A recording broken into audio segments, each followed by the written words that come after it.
दोस्तों, यदि आपका bank account Fino payment bank में है और आप फिनो पेमेंट बैंक के मोबाइल बैंकिंग ऐप फिनो पे का एम पिन यानी कि लॉगिन पिन भूल गए हैं, तो फिर आप किस तरीक़ा से फिनो पेमेंट बैंक के मोबाइल बैंकिंग ऐप का एम पिन यानी कि लॉगिन पिन दोबारा से बनाएंगे, इस वीडियो में हम डिटेल में बात करने वाले हैं। आप लोग वीडियो को अंत तक ज़रूर देखिएगा।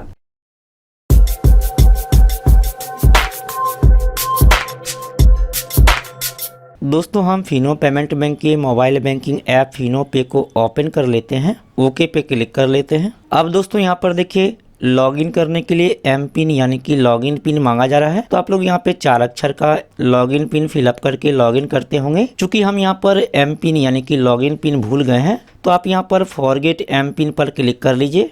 चलिए क्लिक कर लेते हैं। अब दोस्तों यहाँ पर देखिए, कलर सेलेक्ट करने के लिए आ गया है। तो जब आप फिनो पेमेंट बैंक के मोबाइल बैंकिंग ऐप का रजिस्टर करते हैं, मोबाइल बैंकिंग ऐप चालू करते हैं, तो उस समय आप लोग कलर को सेलेक्ट करते होंगे, कलर चूज करते होंगे। तो जो भी आपने मोबाइल बैंकिंग ऐप चालू करते समय कलर को सेलेक्ट किया है, वह कलर आप यहाँ से सेलेक्ट कर लेंगे और नेक्स्ट पर क्लिक करेंगे। लेकिन दोस्तों, यदि आप यहाँ पर कलर भूल गए हैं, आपने कौन सा कलर सेलेक्ट किया था आपको याद नहीं है, तो फिर आप यहाँ पर क्लिक हेयर पर क्लिक कर लीजिए। अब आपके मोबाइल नंबर पर OTP आएगा। आप यहाँ पर OTP को फिलअप करेंगे। चलिए OTP फिलअप कर लेते हैं। OTP फिलअप करने के बाद यहाँ पर देखिए आगे का प्रोसेस हो जाएगा। अब यहाँ पर आपको डिटेल फिलअप करना होगा, जैसे कि यहाँ पर आपको अपना पैन नंबर फिलअप करना है, यहाँ पे आपको अपना आधार नंबर फिलअप करना है, यहाँ पे अपने माँ का नाम फिलअप करना है। इसके बाद यहाँ पर है इंटर ईमेल आईडी, तो आप यहाँ पर अपना ईमेल आईडी फिलअप कर लीजिए। इसके बाद यहाँ पर है इंटर डेट ऑफ बर्थ, तो यहाँ पे आप अपना डेट ऑफ बर्थ सेलेक्ट करेंगे यहाँ से।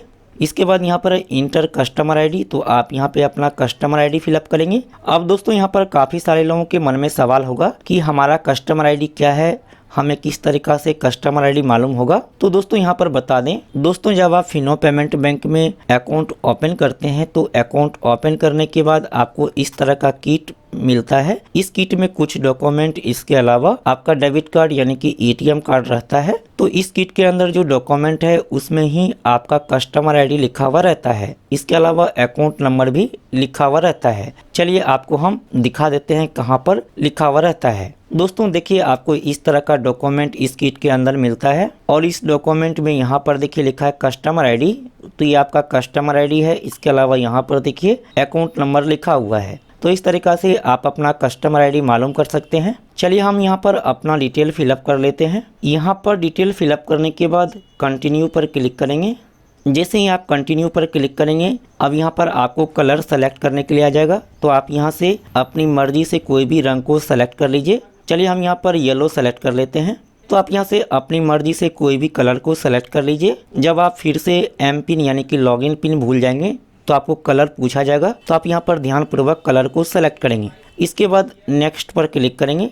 अब दोस्तों यहाँ पर देखिए इमेज सेलेक्ट करने के लिए आ गया है, तो आप यहाँ से कोई भी इमेज को सेलेक्ट कर लीजिए। आप यहाँ पर ध्यानपूर्वक इमेज को सेलेक्ट करेंगे, क्योंकि जब आप एम पिन भूल जाएंगे यानी कि लॉगिन पिन भूल जाएंगे, तो आपसे इमेज पूछा जाएगा कि आपने कौन सा इमेज को सेलेक्ट किया था। चलिए हम इसको सेलेक्ट कर लेते हैं, गेटवे ऑफ इंडिया। इसके बाद नेक्स्ट पर क्लिक करेंगे। अब यहाँ पर देखिए जो भी आपने इमेज सेलेक्ट किया और कलर सेलेक्ट किया था, यहाँ पर वह शो कर रहा है। इसके बाद आप नेक्स्ट पर क्लिक करेंगे। अब यहाँ पर देखिए एम पिन क्रिएट करने के लिए आ गया है, यानी कि लॉगिन पिन बनाने के लिए आ गया है। तो आप यहाँ पे 4 अक्षर का एम पिन बना लीजिए, जो भी आपको एम पिन रखना है। जब भी आप फिनो पेमेंट बैंक के मोबाइल बैंकिंग ऐप में लॉगिन करेंगे, तो आप एम पिन के माध्यम से ही लॉगिन कर पाएंगे। तो इस तरीक़ा से आप बना लीजिए। इसके बाद सबमिट पे क्लिक करेंगे। अब दोस्तों यहाँ पर देखिए आ गया है एम पिन चेंज सक्सेसफुली। आपने जो यहाँ पर एम पिन यानी कि लॉगिन पिन बनाया है, वो आपका लॉगिन पिन बन चुका है। अब आप फिनो पेमेंट बैंक के मोबाइल बैंकिंग ऐप में लॉगिन कर सकते हैं। चलिए हम यहाँ पर प्रोसीड टू लॉगिन पे क्लिक करते हैं। अब यहाँ पर देखिए लैंग्वेज सेलेक्ट करने के लिए आ गया है, तो यहाँ से आप इंग्लिश या फिर हिंदी को सेलेक्ट कर लीजिए। चलिए इसके बाद नेक्स्ट पे क्लिक करेंगे। अब दोस्तों यहाँ पर आपने जो एम पिन यानी कि लॉगिन पिन बनाया है, वह फिलअप कर लेंगे। अब यह लॉगिन हो जाएगा, थोड़ा सा यहाँ पर वेट करेंगे। अब दोस्तों देख सकते हैं हम फिनो पेमेंट बैंक के मोबाइल बैंकिंग ऐप में लॉगिन हो चुके हैं। तो इस तरीक़ा से आप लोग फिनो पेमेंट बैंक का लॉगिन पिन यानी कि एम पिन भूल गए हैं तो दोबारा से एम पिन बना सकते हैं। अब यहाँ पर काफ़ी सारे लोगों के मन में सवाल होगा कि हमारे पास कस्टमर आईडी नहीं है तो हम किस तरीक़ा से अपना कस्टमर आईडी मालूम करेंगे। तो दोस्तों आप लोग फिनो पेमेंट बैंक के कस्टमर केयर को कॉल करके अपना कस्टमर आईडी मालूम कर सकते हैं। उम्मीद है कि दोस्तों मैंने आपको डिटेल में बता दिया है। आपके मन में कोई सवाल लगता है तो कमेंट करना मत भूलिएगा। फिर मिलता अगली वीडियो में, तब तक के लिए अपना बहुत ख्याल रखिए। Bye, take care.